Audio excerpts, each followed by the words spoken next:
Hi, I'm Brian Davis with Eagle Rise Real Estate, and as many of you know, the current real estate market is very competitive right now. There's a whole lot of buyers coming into the market and not a lot of real estate inventory available right now. There's a lot of first-time home buyers also in the market. I've been very fortunate lately to be able to help a number of first-time home buyers get into their first home. One of the things that I want to address in this particular video is 8 common mistakes that first-time home buyers often make and 8 tips to avoid making those mistakes.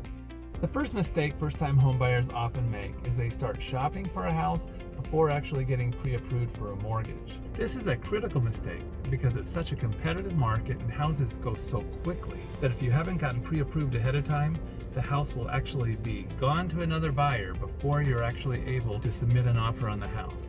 You need to be able to show the seller that you can afford the house and that you've been approved for the dollar amount that you're making an offer for. So if you wait, you'll lose it. The tip to avoid this particular mistake is to get pre-approved by a mortgage broker ahead of time. They're trained to be able to look at your income and your expenses and determine exactly what your top dollar is that you can get pre-approved for, as well as how much you can actually afford on a monthly basis. This will give you peace of mind when you're actually making that offer, that you can go in with confidence and you can actually give it your best offer that you possibly can if you really want that house. The second mistake first-time home buyers often make is they use all of their savings to actually purchase the house. They don't save any money at all in reserves. And all of a sudden they have some kind of a family emergency or some kind of crisis that's going to require an outlay of money, and they don't have it available to them. That creates tremendous amount of stress to be able to make that monthly mortgage payment and to keep up on things when you have no cash reserves. The tip to avoiding this particular mistake is to calculate ahead of time the closing costs and the down payment and how much money you're actually going to need to get into the house before you start making those monthly payments. Talk to your real estate broker about some of the first-time home buyer programs that are available. So you want to make sure you have enough reserves and that it's calculated through before you actually make that offer. So you have not only the peace of mind that you can get into the house, but that you can stay in the house. The third mistake first-time home buyers often make is that they're not decisive. They wait and they're hesitant and they're anxious about making that offer. So they go home and sleep on it, and then they get back to their real estate broker the next day and say, yes, we definitely want to go with it. And then it's too late. Somebody else has already made an offer on the house, and the house that they really, really want, that they've contemplated and thought about, is now gone to somebody else. The tip to avoiding this particular first-time home buyer mistake is to spend time ahead of time evaluating what your wants are and your needs are. Take a close look at a lot of different homes and what they're actually selling for. Also take a close look in terms of how many days on market.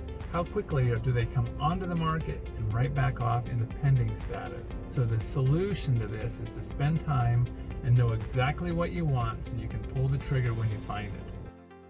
The fourth mistake first-time home buyers often make is that they avoid the drawbacks of a particular home or a neighborhood. They fall in love with the house so quickly that they really are blinded to some of the negatives of the neighborhood or the house itself. The tip to avoiding this particular mistake is twofold. One, I would encourage you to spend more time finding out what's appealing to you. What are the traffic patterns? How long does it take you to commute into work? What are the schools, restaurants? Is this an area that you want to live in? Secondly, as you're starting to look at houses, make a little pros and cons of each particular house, things that you like and that you don't like. That way maybe you don't fall in love with a house that has a lot of issues and things that are going to need to be addressed that maybe you don't want in your very first house. The fifth mistake that first-time home buyers often make is that they get their emotions involved and they get so excited about purchasing a house that they spend more than they should. They actually overpay for their house. The tip to avoiding this particular home buyer mistake is to spend time consulting with your real estate broker. They're the expert. They should know. They should be able to put together a comparative market analysis for you so you can see what other like-kind homes are actually selling for and have actually sold for. Mistake number 6 that first-time home buyers often make is that they don't do a home inspection. In this competitive market, it can be very tempting to avoid doing a home inspection, either for the sake of making it more of an attractive offer to the seller, or maybe just to avoid some additional costs at closing. However, it's very risky not to have a home inspection. Many times, people that haven't had an inspection, they find out that there's safety concerns or there's some latent defects in the house, and they get a month or two or even a year or two into the house, living in the house, and they find out that there's all these concerns, and all these things could have been avoided by having a home inspection. Your real estate broker should be able to provide you a list of highly qualified licensed home inspectors to be able to come out and do the work for you. Mistake number 7 first-time homebuyers often make is underestimating the cost of repairs or a renovation. They're often later, after they purchase the house, very surprised at how much additional money it actually costs to get something fixed that they were not expecting. So make sure that you're very thorough during that home inspection period, that you get multiple estimates, people out to be able to take a look at it.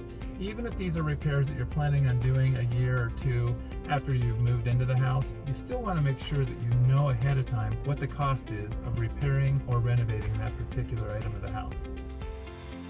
The 8th and final mistake first-time homebuyers often make is applying for credit during the home buying process. Sometimes they'll go out and buy a new automobile or buy some new furniture for their house on credit, or just simply apply for a new credit score. All of those things can be very detrimental to getting you the house that you really want. It may make it so you can't qualify for a loan at all, or you might just be qualified for a whole lot less money than you were intending. The tip to avoiding this particular mistake is don't use your credit card during the home buying process. It's that simple. Wait until after you've actually closed on your house. You can certainly have all those things picked out. You can have your new car picked out, the furniture that you want. You can certainly go shopping.